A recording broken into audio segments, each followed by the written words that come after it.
Well, it's 5 to 3, so we're definitely going to run over time. So we'll open it to the floor for about 20 minutes, and in terms of we have had a very comprehensive opening for a discussion on constitutional change and an inclusive society, with very important subjects as headlines for that, in terms of health equity, in terms of the way in which civil society can work, and in terms of traveller accommodation, and more broadly social housing and its lack.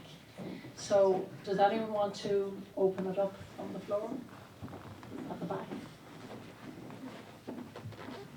Hello, my name is Siobhan, and I had one of the best jobs I ever had was working with travellers down in Mayo, and after that as a community activist. But after that I met a traveller man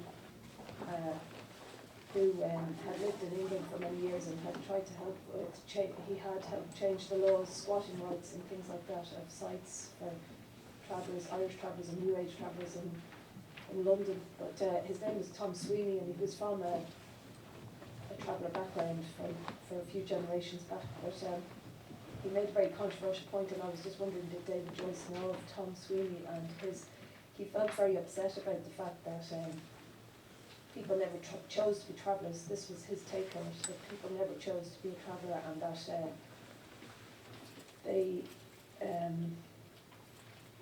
that he felt that the funding in Ireland was based on calling yourself a traveller, and that he felt he would rather his grandchildren didn't call themselves that, because he felt that they weren't going to be given the equal opportunity to housing that other people, that other people would have in the same social bracket or whatever. But I just wonder, it's a very controversial point after what you've been talking about, but I really felt that he was making a very heartfelt point the time I talked to him, and it seemed to make a lot of sense in a certain way to me.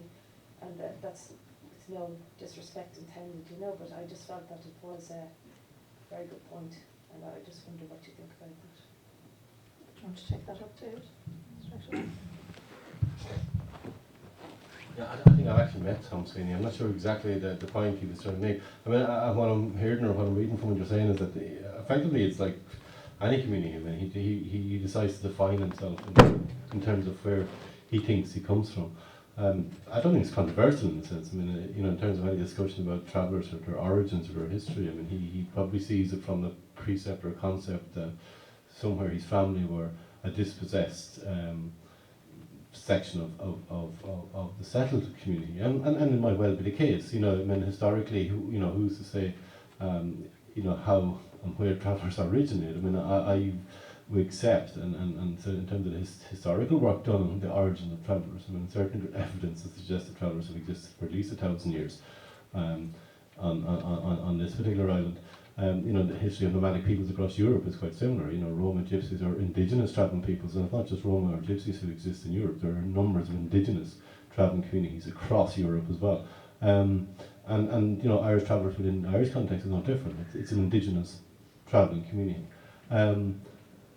Within that, then there are certainly families with different historical origins and different historic backgrounds. I mean, I can trace settled people within my origins, but equally I can trace, a history of travelling within sort of ancestors going back to, as far as in terms of paper records into the early 17th century. So, what one individual thinks we aren't, it's a matter for themselves. Tom probably believes that his family are dispossessed settled people. Fair enough, let him think that. But it doesn't take away from the fact that for many travellers, there's a specific type of accommodation that has been in the past certainly required. I'm not sure in terms of even currently, whether because of policies of settlement and sort of forced, which are anti-movement effectively, anti-travelling, many travellers may not see travelling as something that they want to do, and housing is an option. But also when you come down to the type of housing, family or housing in terms of housing for extended family or groupings is something that many travellers prefer over individual one-off nuclear housing effectively. So, as I said, it doesn't, I don't think it's controversial. I mean, it's what he believes his family origins are. I'm sure there's lots of people in this room that have various views on their family origins. one thing you should never trace your family origins, perhaps, because you find an awful lot of surprises in it, you know. But the point being, you know, that's an individual's perception of who he is and who he, you know. I just felt it was a voice that is very rarely heard in the mix and you know that it's an inclusive voice. I felt it was an inclusive point of view, and that, you know, with what's happening now across, with people being made homeless by the kind of civic situation that's happening and the way that things are going, like it kind of, and with asylum seekers coming, you know, the broader picture is that, you know, it's a very closed down society, and that is another way that maybe it's staying closed down is saying, oh, you're these type of people and we're the, you know. I felt it was something that had a heart to it, a great heart to it, you know, as well. Yeah, well, no, I don't hear that in what you're saying, and certainly it's not what I'm saying in terms of my presentation either, because I mean, I think Irish society has a lot to learn from the kind of, I suppose, the experience of travellers in their I suppose, quest or campaign for accommodation over the last 30 years. And within that, I mean, and this is something I find particularly, because I've worked with homeless groups, I know lots of groups who represent the homeless, and not just so much, because sometimes we, you know, what we're defining as homeless, and whether it's somebody we see lying or sleeping on under the colonnades or the forecourts or the GPO, as I did this week, you know, the reality of what our homelessness right now is invisible homeless. It's the four families or the family living in the hotel room, you know, subsidised by the state. That's what the real homelessness is, with no opportunity. And no, you know, when you consider that local authorities last year built 28 houses, there are 29 local authorities in this country, or whatever number of houses, and they're under legislation defined as housing authorities. 28 houses, that's less than one house per local authority, direct build. And you know, you read last week, and there was a kind of a, you know, a bit of a kerfuffle about the fact that the minister was going off to meet developers without being accompanied by officials. And that's fine, you know, we can give over that. But, you know, did you actually read what he was meeting them about? You know, lease to build. So he was meeting developers to talk about leasing houses by the state from them to then reallocate to homeless people. I mean, whatever happened to the idea of directly building housing for people who don't have homes? It's still part of our legislation. It's still part of the Housing Acts of 1966. As revised, there's a direct responsibility on the state to build and provide houses, not to effectively privatise and profitise for private speculators, homelessness in this country. But my point being, the travellers have been demanding those things for 20 years, 30 years, 40 years, and been using various methods, been using the courts to, you know, to greater or lesser extent. There have been some victories and some advantages in doing that, and there have been some less so. You know, I'm not being critical of the state here all doing so. I do think local representative organisations of the homeless and people who are now in this situation need to learn from that too. And the courts are available. There may not be a lot of victories, but there may be one or two victories which could be very important. So they have to be looked at as options. I think those things can be learned from the campaigns of the traveller community over the last 30 years in terms of housing, and I'd like to see that happening. I'm not sure there's a distinction. I mean, I'm not sure exactly of your point. I don't think Tom was saying, you know, he was defining himself in one particular way. But for me, you know, talking about traveller accommodation, I think there are things to be learned from what travellers have done. I think my point was just that it does feel that we're all being segregated off into different sections, and even people were saying earlier on that you know, people, NGOs and all that are all in different, you know, and it's always splitting things up rather than bringing things together. You know? Well, that's a little bit clearer, so I could just run to that. Slightly different, clearer point in some respects. You know, when I talk about travel accommodation, there are specific needs that the community have, and they want respected and want provided for. And that's not so. I mean, one solution doesn't fit all, but the reality of you know, not providing for that has created a situation where all travellers, you know, the solution by local authorities is, oh, they all want housing and let's house them all. That's not working, because they're not providing housing to begin with, but even if it was, it hasn't worked. So there are distinct needs within the travel community that need to be addressed as well. I think actually, in terms of the way in which David put it in his contribution, was about the lack of overall housing as well, that is part of the crisis. And during the election, I heard Richard Boyd Barrett speaking on one of the programmes, and he made the point that in the 1960s social housing was being built when we were a poor country, and that it has just stopped now, and this dependence on the partnership with private developers to provide the social housing, and then surprise, surprise, it doesn't happen. as in the Bernard McNamara situation, where people are let down when we depend so much on developers, and that's going across the spectrum to people who are in need. Anyway, who's next? Yeah.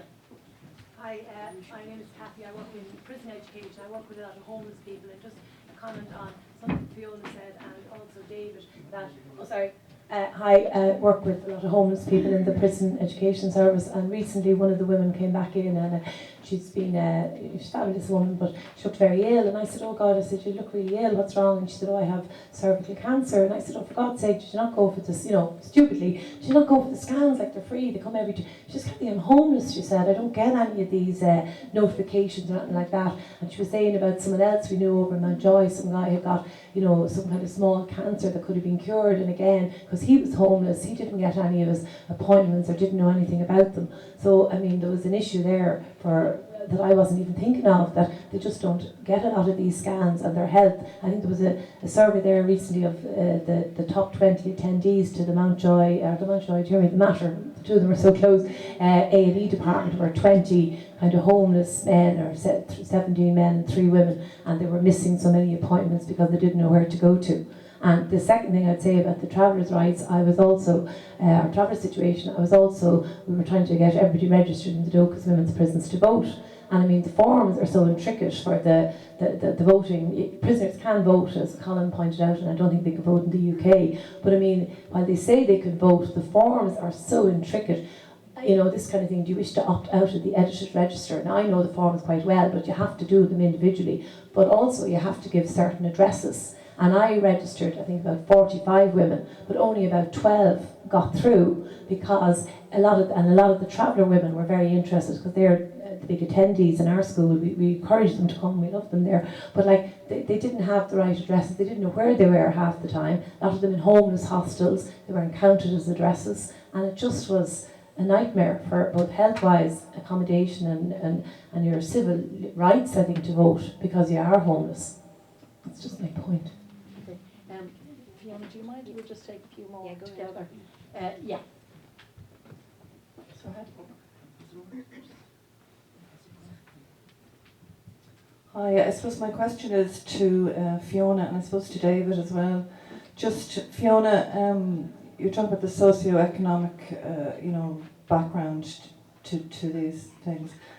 I suppose the question is in relation to emotional health. Are you actually also looking at the type of support that's offered? Because I know I spoke from the floor at Prince and Brown recently on one of the election shows, and I think it was Catherine Joyce was behind me, a woman who advocates around travellers' rights, and she said try and get in about the suicide rate, that it's 7 times higher amongst us. But when I talk to a lot of travellers, what comes across is that they don't want to reach out for help, because they're aware of coercion, they're aware of maybe the risk of losing their children. And frequently, women, I know in particular, it's put to them, we have the right to contact Child Protection Services if you don't take X, Y, and Z. So just, it's a broader context than just looking at poverty and housing, it's the type of support. And I'm not aware that Austin is looking at that. There was the launch last year of the Hearing Voices Network in Ireland, and through the Schools of Nursing and Midwifery, and sponsored through HSE.